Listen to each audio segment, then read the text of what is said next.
Views expressed by Hoot and Holler storytellers do not reflect those of Blue Ridge PBS and may contain themes and language not suitable for all audiences. Viewer discretion is advised. Blue Ridge PBS and Echo present Hoot and Holler, a live storytelling event recorded at the historic Grandin Theater in Roanoke, Virginia. Such a great introduction. I was just so overwhelmed. Okay. I saw something. If you have a friend or a relative or a loved one who told you, I saw something, you must not say, I believe that you believe you saw something. It will only make them defensive. It's best to believe them. So let me start again. I saw something.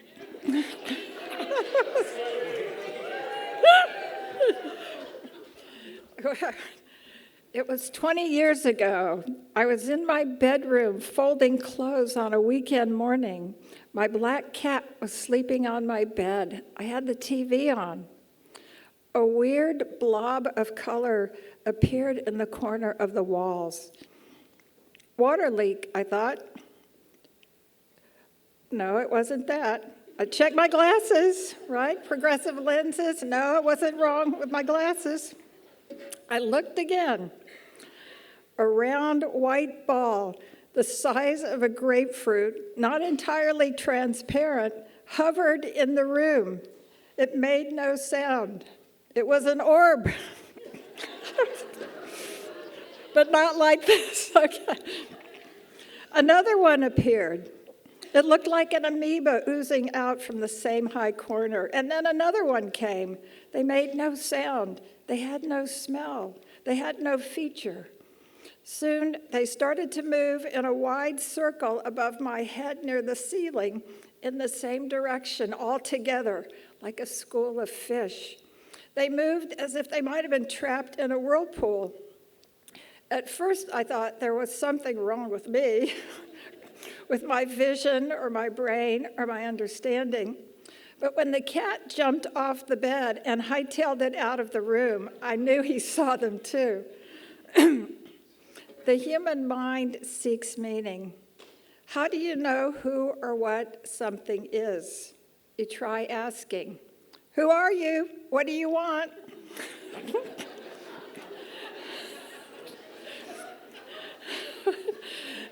There was no change in movement or direction. They didn't respond. Some people think orbs are angels or friendly spirits. I tried to get a vibe for the energy, but it felt nothing. As their number increased, they seemed to grow smaller, as if they needed to fit into the room. The circle moved over my head, and I didn't like it.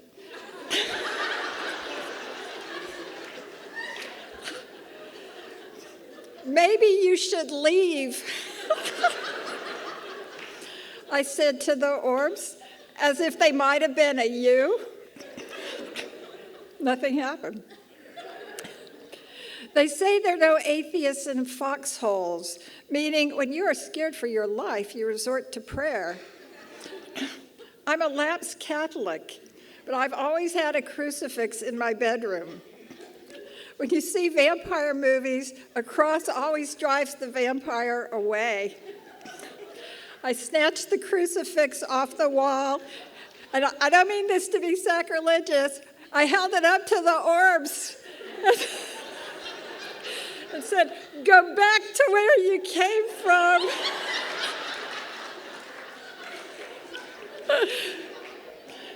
Didn't work.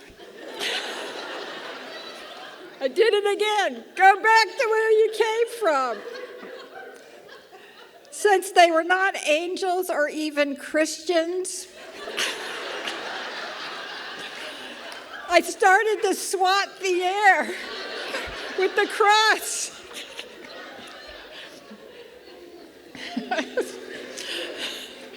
The cross moved through them. If they wouldn't move, I could move. I dropped to sit on the floor. I pressed my back against the wall. It was solid and comforting. Nothing could come up behind me, I thought, although they had come through the wall. I had no idea what I was dealing with. I didn't even know if they registered me as a person, so I didn't know how to interact.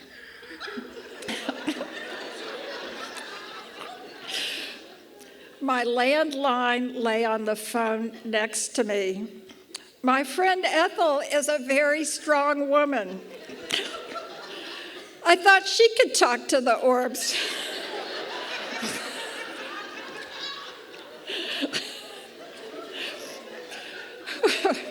Her answering machine picked up. I left a message.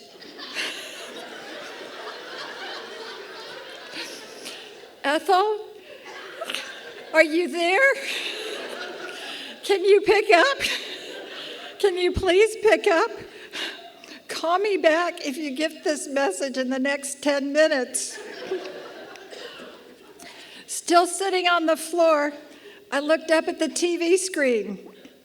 Bloody meat carcasses were moving on a conveyor belt. It must have been a show about meat packing.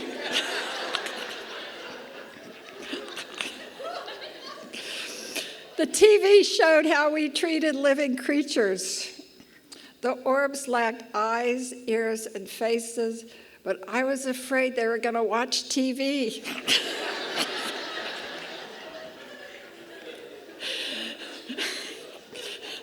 The message on screen was, "This is how people treat living things." I did not want the orbs to get any ideas.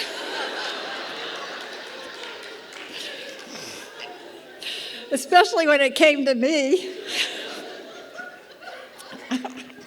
So I hopped up, ran to the TV, turned it off, and ran outside. My black cat was outside sitting in the grass, facing the open door.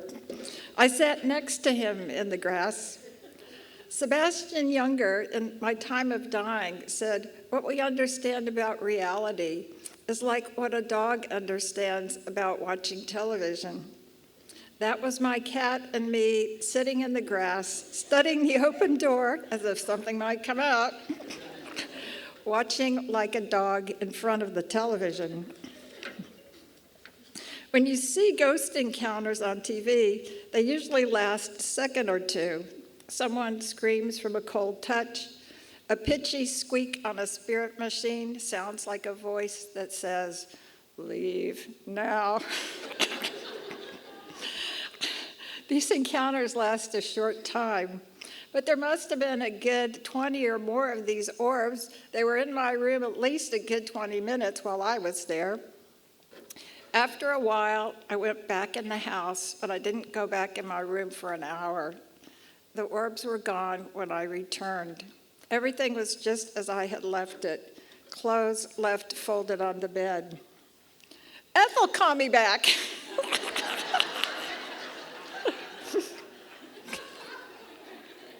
I explained what had happened. I just, had this apparition in my room. And she said, "Well, what was going on in your life around this time?" I told her, "Well, some people had been harassing me, and I filed a complaint." She said, "It was the ancestors. The ancestors came to support you." I was adopted. I didn't even know who my ancestors were. I was happy they showed up.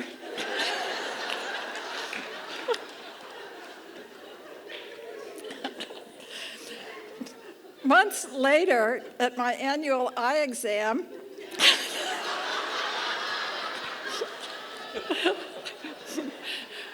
my doctor asked, "How are your eyes doing?" He had to ask. "I have been seeing things," I said. He said, "That's normal for your age." They are called floaters.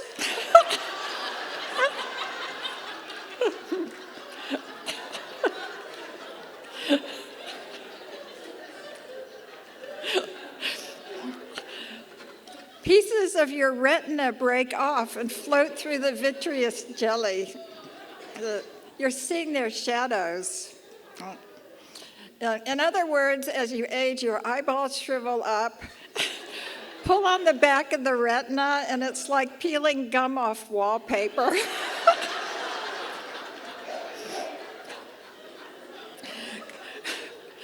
Clumpy eye jelly inside the eye. No, I knew the difference between inside and outside the eye. So from this time forward, I tried to understand what they were, and I would ask, anyone who might have a clue what they think it might be. A friend of mine who was intuitive and a mystic said, maybe your room was a portal for animal souls. They were passing through. The souls of dogs and cats coming into my bedroom. This was as reasonable as anything else. But my cat had run away. Years later, I talked to one of my exes about this. He suggested I had an early form of a brain tumor that was making me see things. I said, Jim, it was over 20 years ago. Then he suggested it might be ball lightning. All right. There really is such a thing. Google tells me it descends from clouds or materializes indoors or outdoors or enters a room through a closed or open window, through thin non-metallic walls or through the chimney. If you run away, you will create a decrease in pressure and it will seem to follow you. People who have seen it warn not to touch it because it's electrical. My crucifix was made of wood, which does not conduct electricity. I always thought it was important to learn something, and while I wasn't sure what I encountered, I learned something about the people around me who are willing to share in asking the questions. It takes plasma physics to explain what causes ball lightning, but my ex had some other ideas. It could have been caused by the electricity from your microwave or your dryer.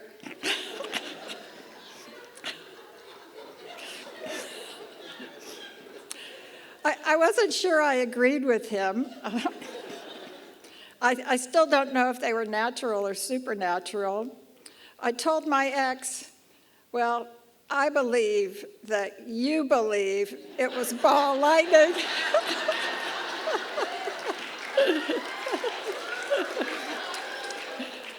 He said, that's why I'm your ex. Thank you.